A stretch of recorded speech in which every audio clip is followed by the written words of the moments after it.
नमस्कार, मी जयंत बापट. आज चिपळूणमधल्या रामभाऊ बापटांच्या वृंदावन या हॉटेलमध्ये आम्ही आलेलो आहोत आणि आता त्याचं तुम्हाला थोडंसं हे दाखवतो आहे आणि नंतर आपण रामभाऊंचं मनोगतही समजून घेऊ. हा त्याचा एंट्रन्स आहे. ही त्यांची पहिली मोठी खोली आहे.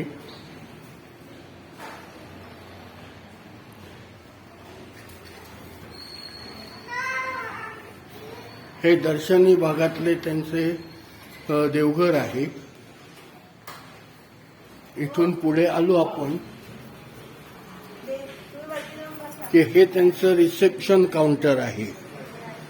रिसेप्शन काउंटरवरती त्यांचे मॅनेजरही आपल्याला दिसत आहेत आणि आता मी असंच आत जातोय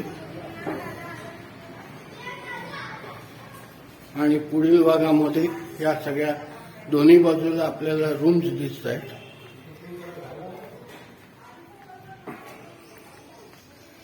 आणि असं छान निसर्गाच्या सान्निध्यात असलेलं हॉटेल वृंदावन.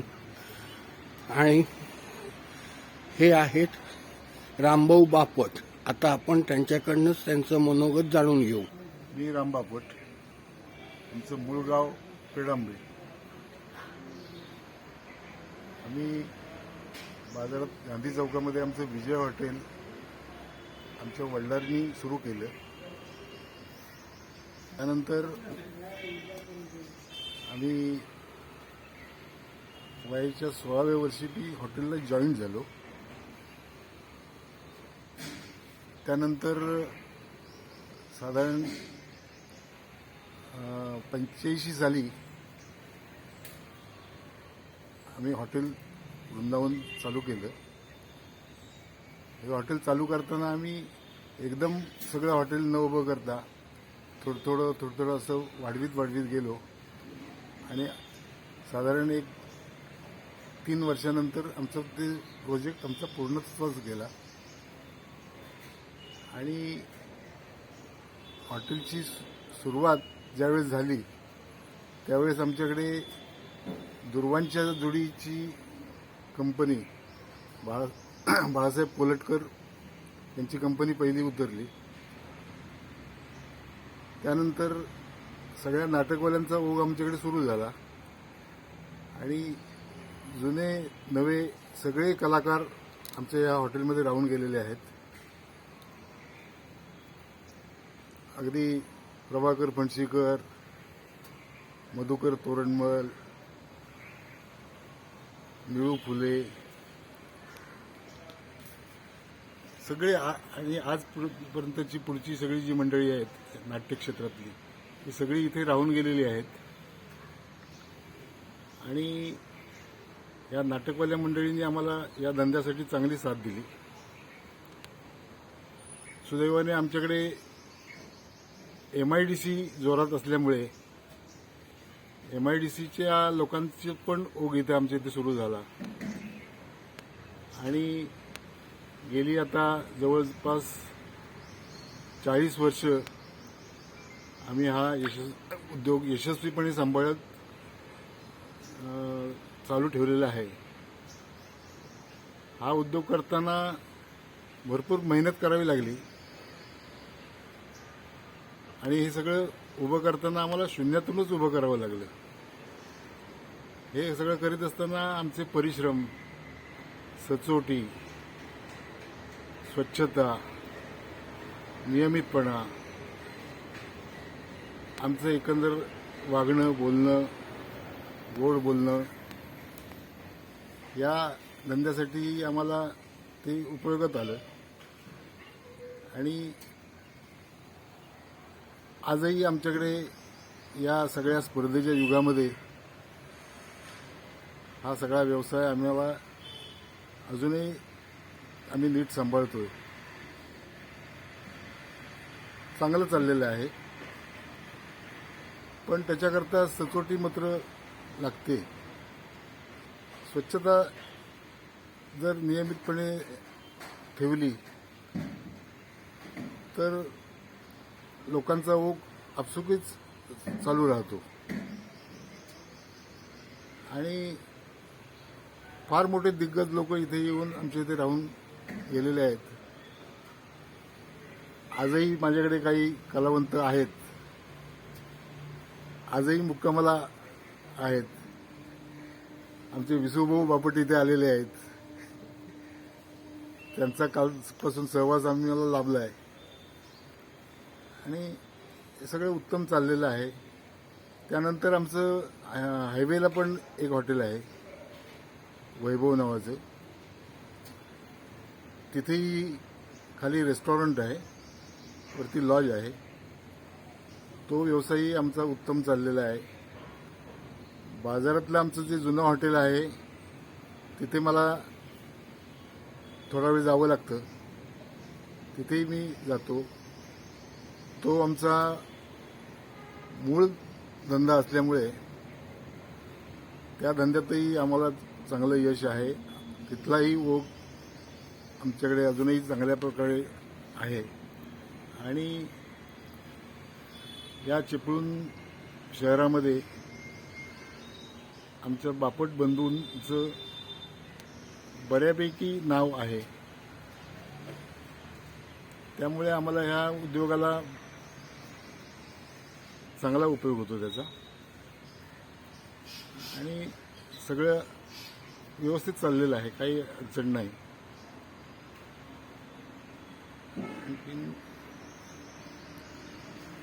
अजून इथून पुढे याच धंद्यात थोडंसं रिनोव्हेशन करून अजूनही काही सुधारणा करण्यासारख्या आहेत, त्या आम्ही करण्याचा प्रयत्न करतोय.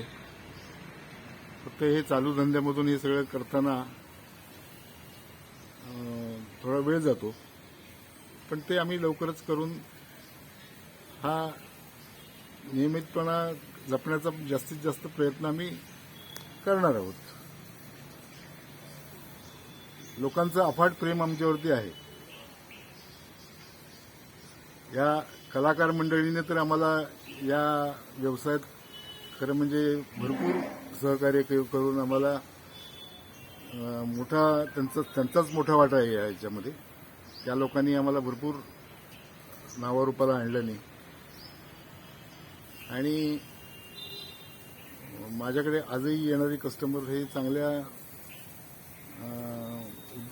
उद्योग धंद्यातले लोक आहेत, मेडिकल रिप्रेझेंटेटिव्ह आहेत, व्यापारी आहेत, काही उद्योजक आहेत. हे सगळे येत असतात. त्यामुळे आमचा हा धंदा नीटपणे चाललेला आहे. अजूनही या धंद्यामध्ये माणसांची थोडी कमतरता भासते, कामगारांची. पण हा काय माझा एकट्याचाच विषय नाहीये. याच्याकरता या उद्योगात अजूनही तरुण लोकांनी उतरून ह्याच्यात जर करिअर आपलं केलं तर या धंद्यामध्ये चांगला स्कोप आहे. तो या लोकांनी जर याच्यामध्ये उडी मारली तर चांगला प्रयत्न असेल आणि अशा दृष्टीने आम्ही प्रयत्न करत असतो. काही नवीन लोकांना इथे बोलावून त्यांना मार्गदर्शन करून या क्षेत्रामध्ये उतरा. या क्षेत्राला अजूनही दिवस चांगले आहेत आणि येतील. फक्त त्याच्याकरता अंग मेहनत केली पाहिजे आणि तितक्याच भरारीन हा व्यवसाय वाढू शकतो. इथून पुढे सुदैवाने इथल्या ह्या सगळ्या कोकण परिसराला निसर्गाचं लाभ चांगला मिळालेला आहे. निसर्ग चांगला आहे. त्यामुळे गेल्या अनेक दिवसांपासून इथे टुरिस्ट लोकांची वर्दळ भरपूर वाढते. आणि त्यानिमित्तानं अन्य काही उद्योगांना याची साथ मिळते, विशेषतः गाडीवाले, त्यानंतर फेरीवाले, गाईड्स, इकडचा परिसर सुशोभित करण्याकरता काही कलावंत आहेत. ते कलावंत आपली कला सादर करतात आणि इथे येणाऱ्या लोकांना आम्ही तशा दृष्टीने मार्गदर्शन पण करतो, कसं जावं, कुठली गाडी तिथे योग्य होईल.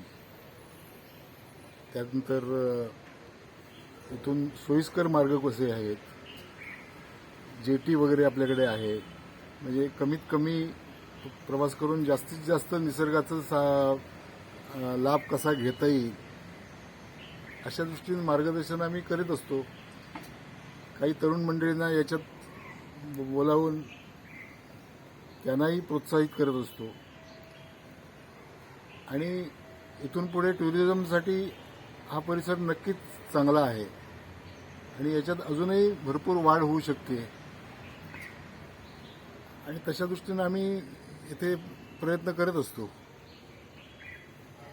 त्यामुळे या क्षेत्रामध्ये अजूनही तरुण मंडळींनी उतरावं, लोकांनी या इथल्या निसर्गाचा लाभ घ्यावा. अजूनही बाहेरच्या प्रांतामध्ये कोकणाचं हे लोकांना अजून कळलेलं नाही, पण इथे जे येतात ते इथला निसर्ग बघून जी जाहिरात करतात तर त्याचा परिणाम पुढच्या सगळ्या गोष्टींवरती होतच राहतो. त्यामुळे इथला निसर्ग आणि इथले पर्यटक याच्यामध्ये प्रचंड प्रमाणात वाढ चालू आहे आणि हा प्रवाह भरपूर जोरात वाढतोय. तेव्हा इथल्या लोकांनी त्यांच्याशी नीट वागून त्यांना चांगली सर्व्हिस देऊन